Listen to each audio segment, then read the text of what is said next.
question for all candidates is, with Sinulog 2025 marking a return to the Cebu City Sports Center after the shift to the South Road properties, where do you stand on the ideal venue for Sinulog 2026? Will you commit to keeping it at CCSC, return it to SRP, or propose a new location? And what factors will guide your decision to ensure accessibility, crowd safety, and cultural integrity?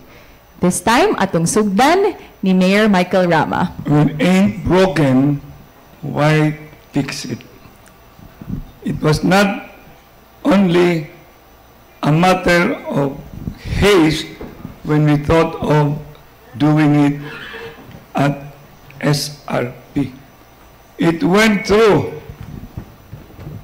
nerve and mental calisthenics, and even all of us, the council and the core group, when we all have decided and super majority have agreed that we must have it at SRP. Now, I cannot be questioning whether it is noble or what, but I was also wondering, a Sinulog that will end up over 12 midnight, it's not the standard of Sinulog. Sinulog always ends 7 o'clock, then the show that will be the best is being shown thereafter. I do not want to cast aspersion.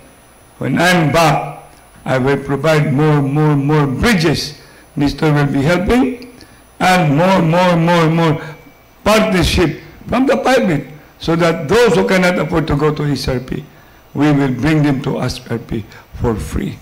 Their worry about not being able to see Sinulog will be addressed. But my worry about Stampede is always the priority.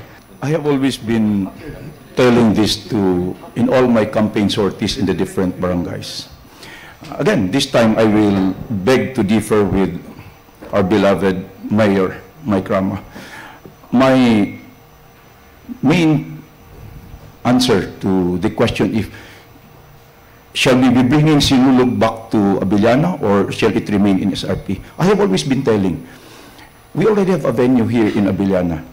It has been proven that it has served, nakita na ito, na makasilbi, makahatag og lugar na makatanaw ang ato ang mga kaigsuonan.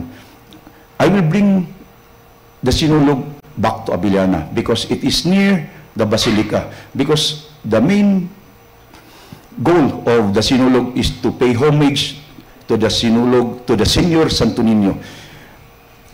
We already have systems in place to mitigate kanang atong gitawag og stampede, to mitigate, to provide also para di maglisod ang atong makaigsunan in terms of kung naay emergency may tabo.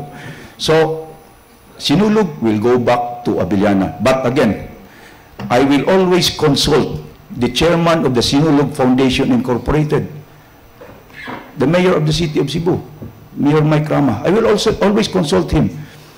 I will invite him to my office in City Hall. Sir, let's discuss what are the things that we will be doing. Paselo ka, sir. I will always invite you. But again, Sinulog will be in Abiliana. It has been a tradition. Cebuanos will always go back to tradition. We'll always go back to our culture. We have our unique identity. We provide a Sinulog that is para sa religion. Sinulog that will not be commercial. Sakto na po ng atong himuon para magpahambog ta. Dugay mo human ang Sinulog. Luoy kaayo ang mga participants. Sinulog will be going back to Abiliana. Kamong wa maka-experience nga every Sinulog mo apil diha og lakaw anang Osmeña Boulevard, okay ra gyud mo. Pero ako og ang akong pamilya 10 years ago okay pa na siya, safety pa. Pero karon atong last Sinulog akong naobserbahan og nakaobserbar mo, pastang delikaduha gyud. So for me, SRP na ta. Safety gyud ang SRP. Mo'y ako nakita. Sorry na lang sa kaning atong mga kaubanan, although lahi-lahi man tag mga opinion. Pero based in my experience, ha? Based in my experience, tungod kay ang akong pamilya, musuroy manggod mi diha gyud. Oo, musuroy mi diha sa kining Abiliana og naay sinulog. So diha ko ka experience nga delikado na gyud. Panahon na gyud nga i-transfer na to sa SRP.